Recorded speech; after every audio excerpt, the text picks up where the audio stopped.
حبايبي واخواتي الحلوين، اللهم صل وسلم على سيدنا محمد. صلوا على النبي.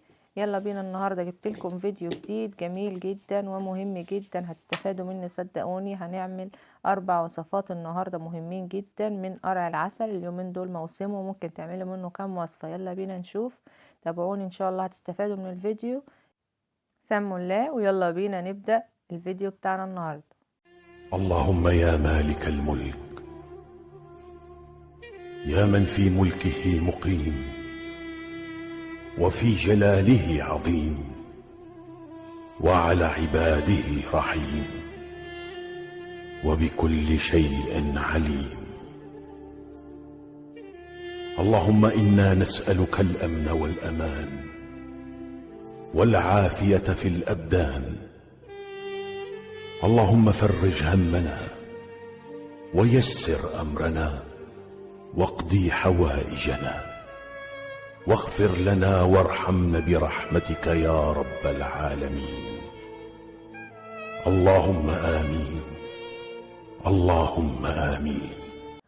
اللهم امين. حبايبي واخواتي، النهارده راجعه لكم بفيديو جديد جدا، فيديو عظيم تقدروا النهارده تستفادوا منه اكتر من وصفه، وان شاء الله يفيدكم جميعا ويعجبكم. احنا النهارده هنعمل مع بعض 4 وصفات في فيديو واحد، فان شاء الله ارفعوا بقى معايا الفيديو بلايك ان شاء الله تستفادوا. النهارده هنقطع مع بعض قرع العسل، وهقول لكم على فكره كمان تساعدكم في التقطيع. وكمان هنعمل منه اول وصفة مربى قرع العسل، جميلة جدا وخفيفة قوي وهتعجبكم جدا جدا. هنعمل كمان صينية قرع العسل بالبشاميل الحلو، جميلة جدا. هنعمل كمان القرص بقرع العسل، حاجة تحفة تحفة كده وجميلة اوي، تنفعكم في اليومين دول في المدارس. وكمان هنعرف ازاي نخزن قرع العسل في التلاجة، هيفضل معاكي من السنة للسنة، وهيقعد كمان معاكي سنتين لو تحبي، مش هيجراله اي حاجة. يلا بينا نشوف. هنبدأ الفيديو بتاعنا وأول وصفة. يلا بينا نشوف مع بعض ازاي هنعمل المربى. طبعا انا هنا خلاص قطعته وقشرته، وبعد كده بقطعه كده لمكعبات وبفرمه في الكبة لو عندك. طبعا لو ما عندكيش هتستخدمي المبشرة، وربنا يقويكي بقى. بياخد وقت شوية، خاصة القراية بتاعت النهاردة كانت كبيرة كده، كان حجمها حوالي 10 كيلو.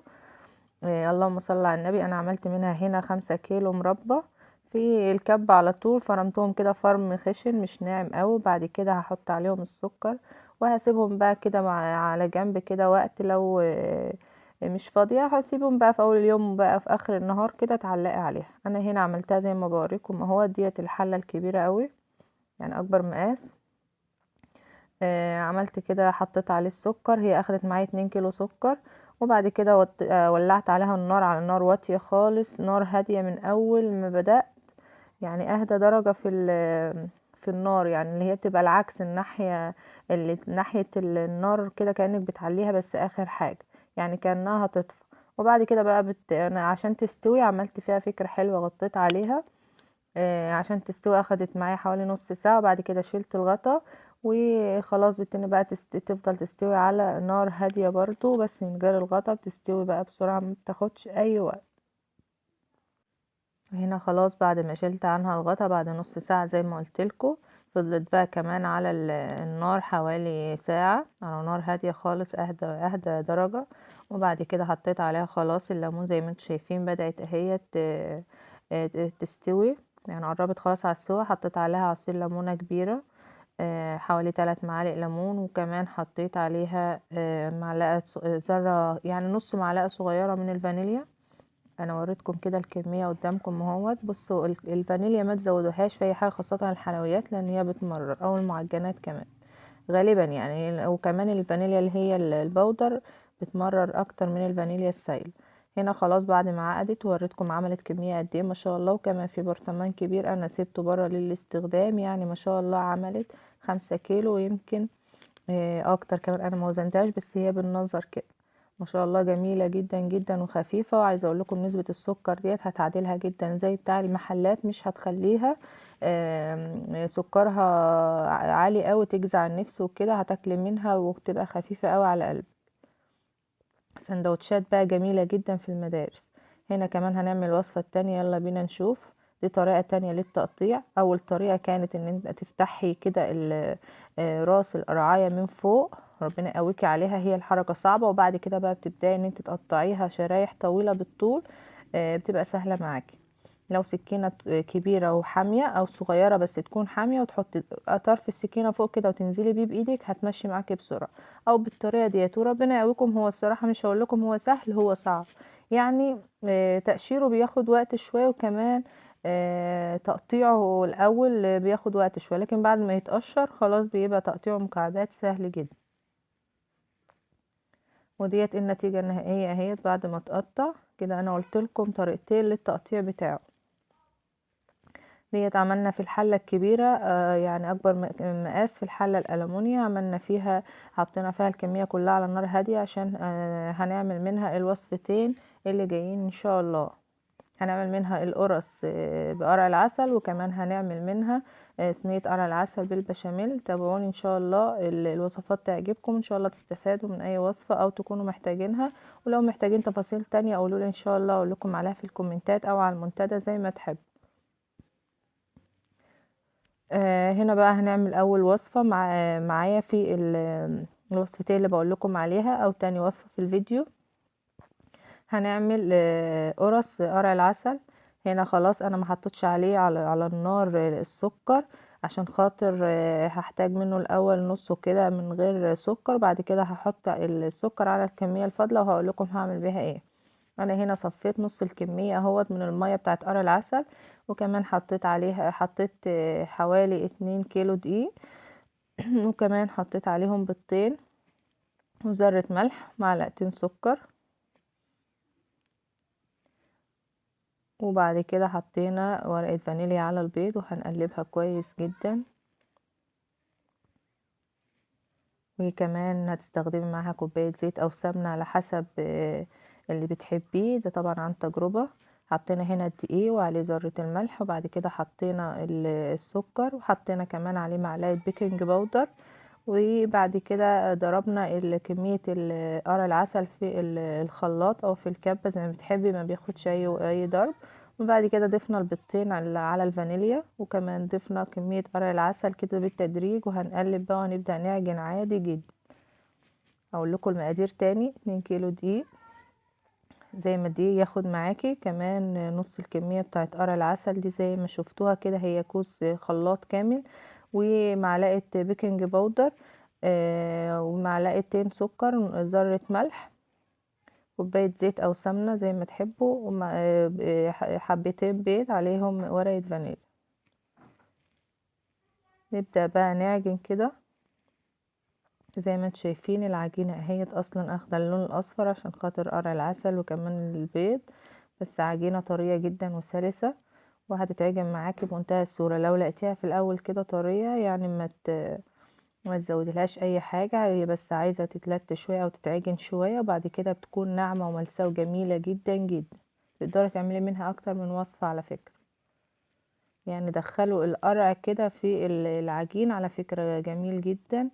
في ناس دلوقتي بتدخله في وصفات كتير، وممكن زي البطاطس بندخلها في وصفات كتير، ده حتى الموز كمان والبطاطا، يعني ما بقاش بيتعمل بس كده بطريقة مباشرة، بقى بيدخل في وصفات كتير كده وجميلة معانا، وودينا بنجرب والله العظيم، وجميلة جدا عن تجربة. انا شخصيا بنصحكم بيها، جميلة جدا. نفضل بقى نعجن كده زي ما انتم شايفين، وبعد كده بقى هنقطعها ونكورها. انا كده حطيت عليها كده معلقتين زيت على الوش وغطيت عليها، مش بترتاح هي عشان احنا حاطين لها بيكنج باودر. هنقطعها بس بعد كده ونبدا نشتغل فيها على طول. يعني بنبططها كده بس بكف الايد سنه صغيره، بعد كده بنقطعها بالسكين كده من الجنب على شكل ورده، او بقى اعمليها الاشكال اللي انت عايزاها.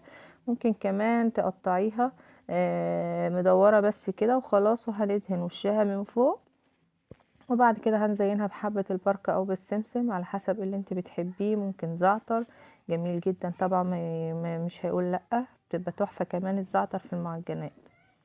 هنا قطعناها اهوت، قطعنا جزء وقطعنا الجزء الباقي قرص زي ما انتوا شايفين كده مدورة بس اهو. بنبططها بس تبطيطة واحدة كده بس، مش كتير عشان تبقى تخينة. وبعد كده معلقتين لبن بودر او لبن حليب زي ما انت عايزة، ممكن بيض، وكمان تغطيها بقى من الوش كده تغطية بسيطة بالفرشة. وهنا الصينية احنا دهنينها بس كده، قعرها زيت كده بسيط، وبعد كده بنحط فيها وبنزينها بقى بحبة البركة زي ما انتم شايفين كده او السمسم. وعلى فرن بقى درجة حرارته متوسطة، بس بتكوني مولعاه قبلها بشوية، يعني مسخنة الفرن.